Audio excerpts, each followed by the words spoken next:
नमः शिवाय, ओम नमः शिवाय, ओम नमः शिवाय, क्या हो नमः शिवाय, नमः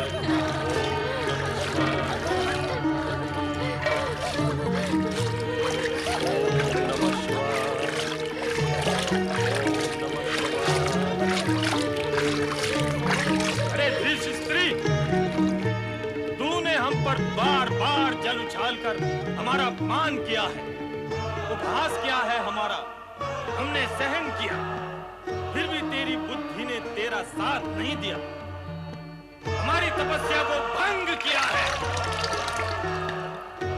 जा, हम तुझे श्राप देते हैं कि जल में पड़ी रहने वाली भैंस की तरह भैंस रूपणी होकर दुर्गति को प्राप्त हो।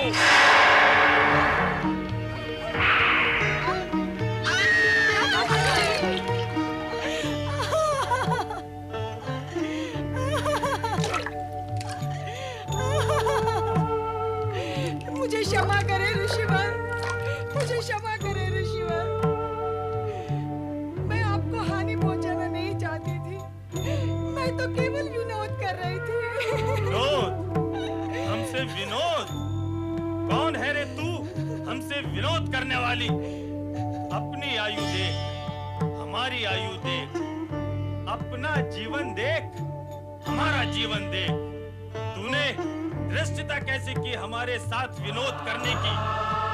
हम तुझे नहीं जानते, तू हमें नहीं जानती, फिर हमारे साथ विनोद कैसा रे? भूल हो गई ऋषिवर, क्षमा करे, क्षमा करे। भूल के लिए क्षमा का नहीं, दंड का विधान होता है मूर्खा। और मैंने तुझे दंड दिया, तूने मेरी तपस्या भंग की है, इसलिए तू क्षमा के योग्य नहीं है। दया करे ऋषिवर, दया करे। अब दया की याचना कर रही है, तब विचार नहीं आया जब अल्लड़ता से हम पर पानी उछाल रही थी? तब परिणाम का भय नहीं था तुझे? दुष्परिणामों का भय न होने से ही दुष्कर्म होते हैं, और दुष्कर्म वो पिशाचिनी है जो दुष्परिणामों की कई संतानों को जन्म दे डालती है। अब तू भी भुगत। ऋषिवर,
अग्निदेव ने सत्य ही कहा था।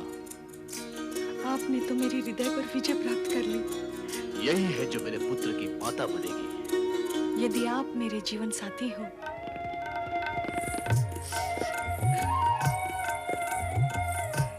महाबली, इस वन्य प्रदेश में आपने मेरी उस दुष्ट से रक्षा की है। आपका ये उपकार मैं जीवन भर याद रखूंगी।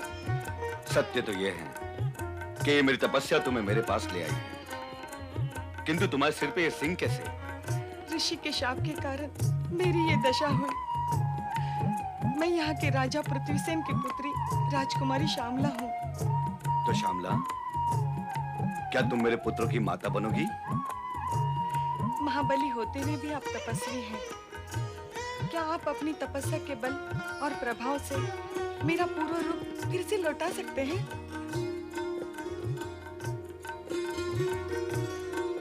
यदि तुम्हारा पूर्व रूप ना भी लौटा, तो इस रूप में भी तुम मुझे स्वीकार हो। प्रिय दानव सैनिकों, यक्षराज और यक्ष मित्रों, आज से राजकुमारी श्यामला हमारी महारानी है।